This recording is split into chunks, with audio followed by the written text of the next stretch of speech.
It's certified 11 years in a row. All right, let's head over for another look at the weather on this Monday. Alana, kicking off the work week with a pleasant day, but a little on the cool side. Definitely. Cool and breezy out there for our Monday, but that is going to change. We get a little bit of everything as we make it through the work week. Live look from Linden, Utah Lake, showing the increase of cloud cover along the Wasatch Front as those temperatures sit in the low 60s. Some people making the most of those breezy conditions with the sailboat out there. 60s along the Wasatch Front, 60s in Moab, a few 70s popping up, and 82 at this hour in St. George. But across the board, throughout the state, a front moved through and brought in these cooler conditions, which is why we're starting a little below average. We do get a warming trend that's going to grip the Great Basin as we head into tomorrow and through a portion of the work week.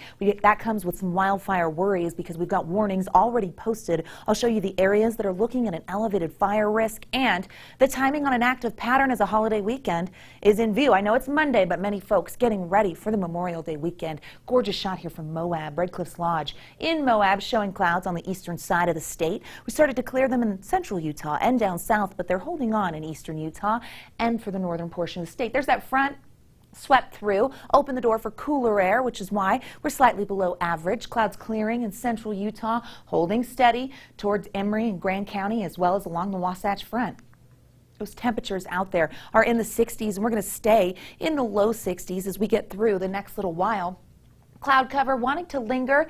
We eventually will clear out as we head into tonight with overnight lows bottoming out in the 40s. So it'll be a cooler start to the day tomorrow. It's been breezy, not overly windy, but that is going to change. We know that the wind's going to pick up, and here's the reason why. Area of low pressure exiting the Rockies has a counterclockwise flow, so that's going to support gusty northwesterly and northerly winds in a portion of the Beehive State. Also slight chance of an isolated storm in southwestern Wyoming and northeastern Utah as we head into tomorrow because of the positioning of that low. So with increased winds, gusts could get up to 45 miles per hour, and we get a red flag warning issued. Fire danger is something we're going to talk a lot about this summer, and yes, as we head into tomorrow, that escalated risk does include Kanab towards Cedar City, the Grand Staircase area, the San Rafael Swell towards Moab and the Four Corners. Goes into effect at noon, will stay into effect until 10 p.m., so a bulk of the day tomorrow. Any fire start would spread quickly. We want to avoid that. It's early in the season. We've got a long summer ahead of us. Chilly into tonight with those partly cloudy skies with gusty winds really targeting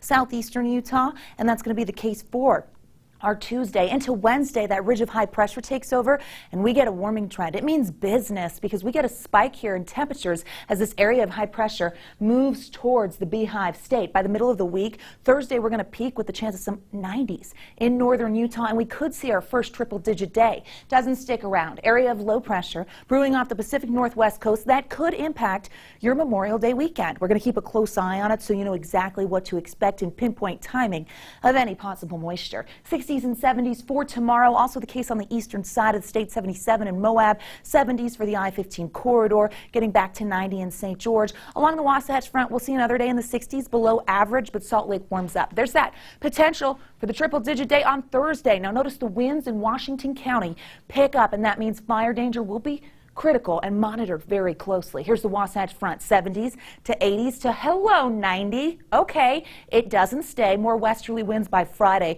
will start to cool us off. That system drops in and temperatures take a tumble with the chance of wet weather as we make it through Memorial Day weekend. Again, we'll stay on top of that so you know what to expect, especially if you're grabbing the camping gear. Glenn, Emily, over to you. All right.